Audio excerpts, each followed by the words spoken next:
E já chegamos, estamos na área, hein? Olha só, com uma abertura diferente, doutor Fernando. Tá ficando muito chique esse quadro, doutor Fernando.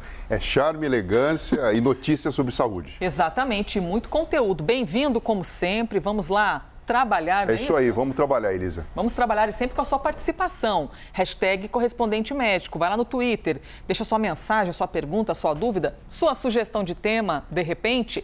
E sabe uma pergunta que chegou aos montes para a gente durante a campanha de vacinação da gripe e durante a campanha de vacinação da Covid-19? Afinal, posso tomar as duas vacinas no mesmo dia? Eu tenho de esperar? Pode causar algum mal, de repente? Tomei hoje a da gripe, daqui a 5 dias vou tomar a vacina contra a Covid-19? Como a gente já tinha adiantado aqui na CNN Brasil, o Ministério da Saúde informou que o intervalo de 14 dias entre as vacinas da gripe e da Covid não é mais necessário. Veja só. A nota técnica divulgada pela pasta diz que a decisão foi tomada depois de estudos que constatam a segurança da aplicação de diferentes imunizantes e também a necessidade da ampliação da cobertura vacinal. Doutor Fernando Gomes, e como a gente leu pergunta por aqui, hein? Será que tem problema? Pode causar algum mal? Agora, de fato, o Ministério da Saúde dizendo não. Passamos um momento de análise para ver se de fato é seguro e disseram que sim, é seguro, pode tomar os dois na mesma ida ao posto.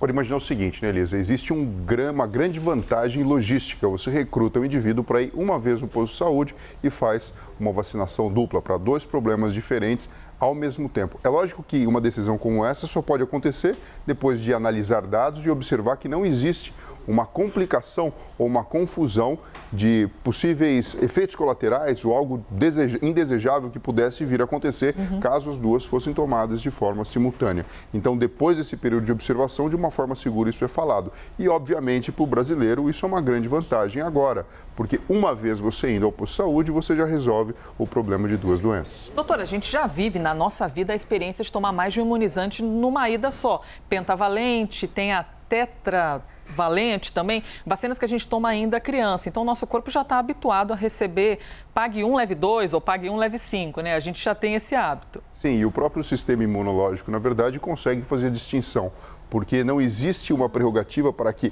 apenas um agente etiológico diferente precisa ser estimulado de cada vez. O sistema imunológico, ele constantemente está trabalhando, agora mesmo, no seu corpo, no meu corpo, no corpo de você que está assistindo em casa, fazendo o reconhecimento de padrões diferentes do normal e do saudável, tanto de células do nosso próprio corpo, como de agentes infecciosos, como bactérias, vírus e fungos.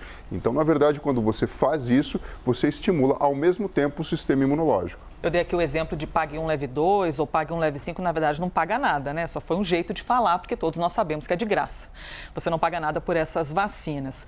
Doutor Fernando Gomes, eu vou mudar aqui de assunto e aproveitar e fazer uma pergunta para você que nos assiste. Quando você vai ao mercado, à vendinha ou à mercearia aí do seu o armazém, você tem o hábito de olhar os detalhes da embalagem? Por exemplo, você pega ali um pacote de macarrão. Você tem o hábito de olhar o verso assim, acho que tem tanto de vitamina, nutrientes, gordura, caloria. E na hora de observar o sódio, você costuma dar importância para a quantidade de sódio que tem em cada alimento que você compra? Atenção, gente, para esse alerta que a gente traz agora. Mortes podem ser evitadas quando a gente reduz a quantidade de sódio. E não é um achismo não, viu? Foi atestado, o que a gente já diz há muito tempo, que pesquisas já mostram isso, só que agora a gente tem uma nova pesquisa para compartilhar com vocês que traz um outro ponto de vista. Esse levantamento foi feito pelo Núcleo de Pesquisas Epidemiológicas em Nutrição e Saúde da Universidade de São Paulo, em parceria com a Universidade de Liverpool, no Reino Unido. Os pesquisadores atestaram que reduzir o sódio em alimentos industrializados no Brasil durante um período já pré-estabelecido de 20 anos, 2 décadas. Se isso ocorrer, pode evitar quase 200 mil casos de doenças cardiovasculares associadas à hipertensão e mais de 2.500 mortes.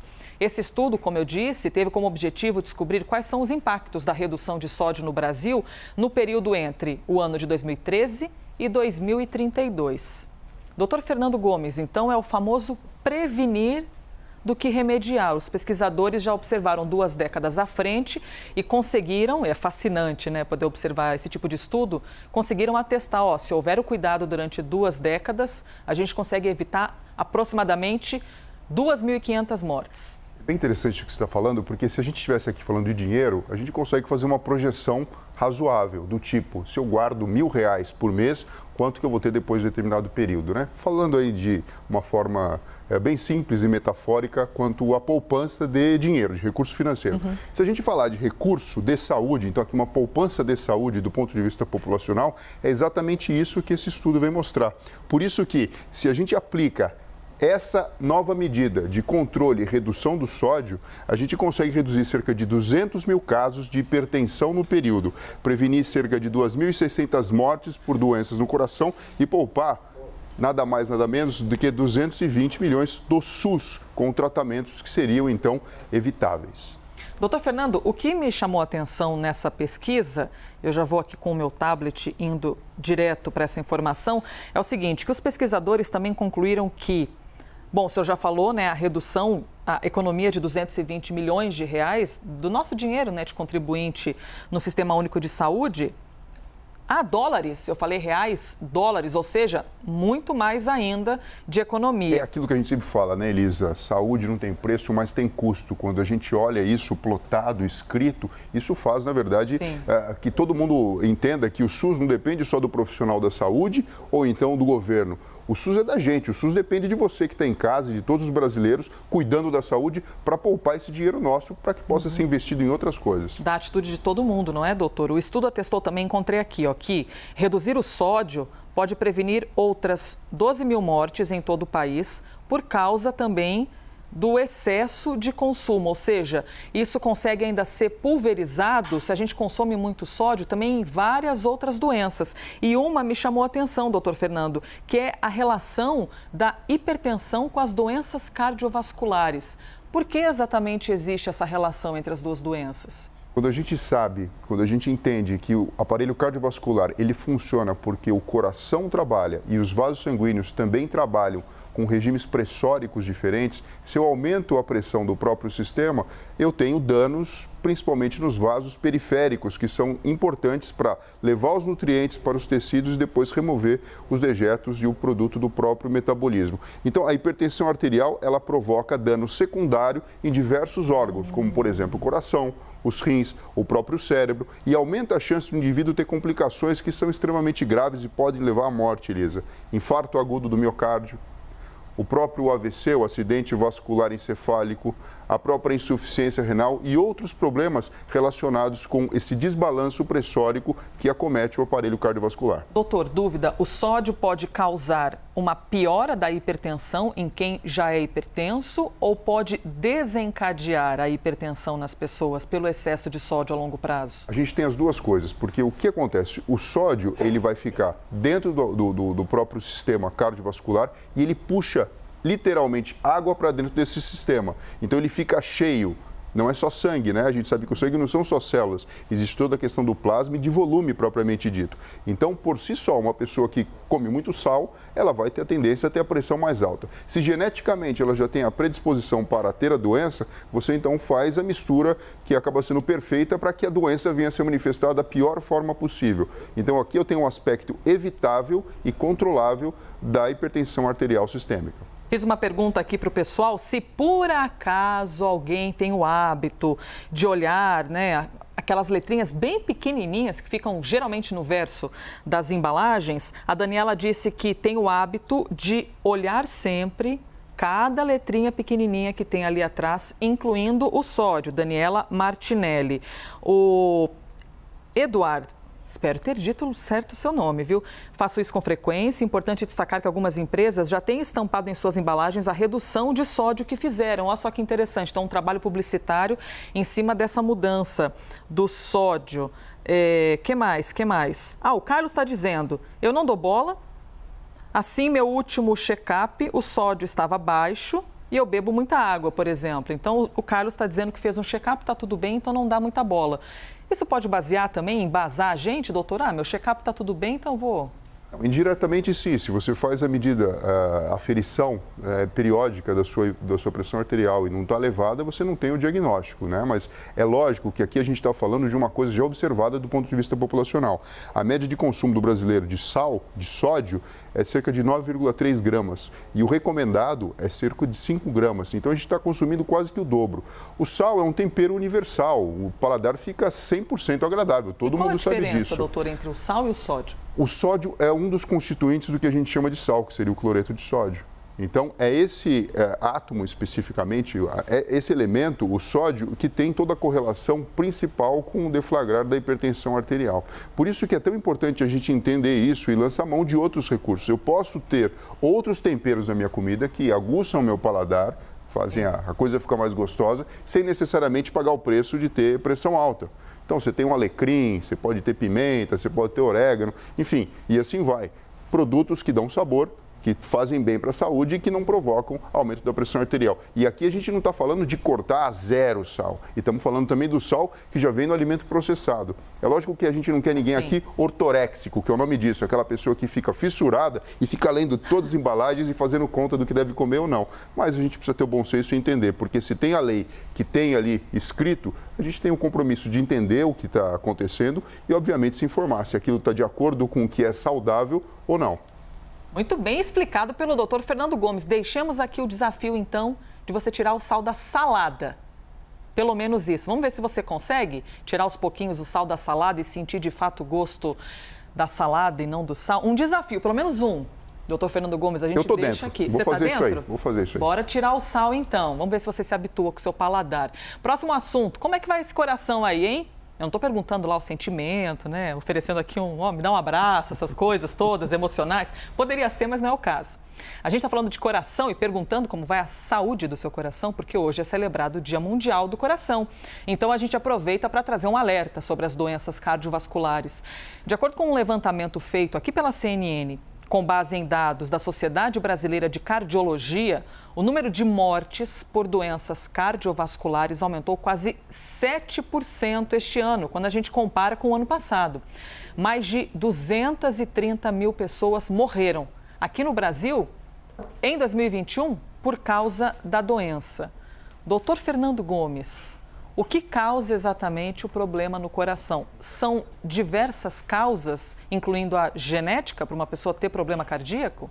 Você tem a questão genética, que obviamente desempenha um papel importante, causando problemas do coração, quem tem essa predisposição, mas também o estilo de vida.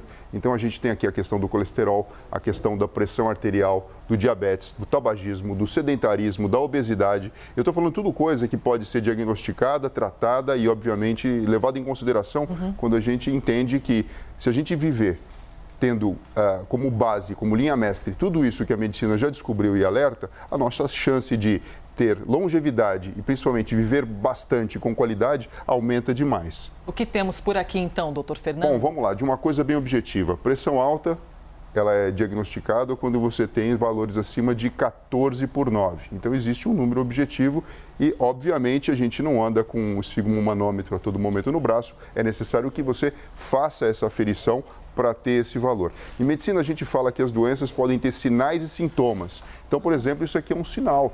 Eu preciso fazer a aferição para saber, porque ninguém sente, estou sentindo que estou com pressão 16/8. Não dá para sentir, você precisa medir. A gente não consegue ter essa percepção. Exato, mas existem os sintomas que podem aparecer, por exemplo, em crise hipertensiva ou, na verdade, que fazem parte aí de um chamado para que você preste atenção que o seu sistema pressórico está alto. Dor de cabeça pode ser um sintoma evidente, tontura, zumbido no ouvido, dor no peito, muitas vezes cansaço, indisposição, vermelhidão no rosto, são sinais e são sintomas que podem surgir e que alertam, então, o indivíduo de que ele precisa cuidar da sua pressão arterial, Elisa. Doutor, sabe que agora eu estou entendendo por que eu procurei uma informação no assunto anterior, que a gente estava falando sobre a diminuição do sódio, eu queria falar sobre a hipertensão e também a questão das doenças cardiovasculares, porque, na verdade, era um assunto ligado com cuidados no coração. É incrível como está tudo conectado, não é, doutor? Se a gente cuida de um aspecto, pode prevenir outros. Veja só, a hipertensão arterial está entre as principais principais causas das doenças cardiovasculares. E está aqui o porquê da gente poder trazer para vocês no telão as informações específicas para os hipertensos. E segundo o Ministério da Saúde, a pressão alta causa cerca de 800 mortes por dia. Todos os dias, então, em média, de acordo com o Ministério da Saúde, 800 pessoas morrem aqui no Brasil por causa da hipertensão. Ou seja, não precisa nem ficar dizendo muito o porquê da gente estar falando sobre isso, né, doutor? O número fala por si só. Sim, mas a grande importância, Elisa, aproveitando o dia que se celebra pela relevância do coração como bomba mestre aí do nosso corpo físico, é que muitas vezes a hipertensão arterial ela é uma doença silenciosa. Às vezes o indivíduo ele não tem esses sintomas que eu estou falando aqui. E não é porque você tem esse sintoma que você tem pressão alta. Poderia ser ansiedade, por exemplo? Poderia, ou poderia não ser nada. E justamente essas pessoas que não têm nada, quando tem uma crise hipertensiva para valer mesmo, podem ter danos em órgãos-alvo que são extremamente importantes. E aqui eu estou falando de um infarto do coração, que pode, na verdade, ser fulminante, o indivíduo deixar a vida de uma forma abrupta, ou até mesmo um acidente vascular cerebral. Doutor, nós temos aqui o registro, a gente já falou várias vezes, não é? De que os homens vão menos ao médico do que as mulheres. A gente não está querendo pegar no pé de vocês não, viu, gente? Mas é um fato, os números mostram isso. Então vamos aproveitar aqui e deixar o alerta para homens e mulheres.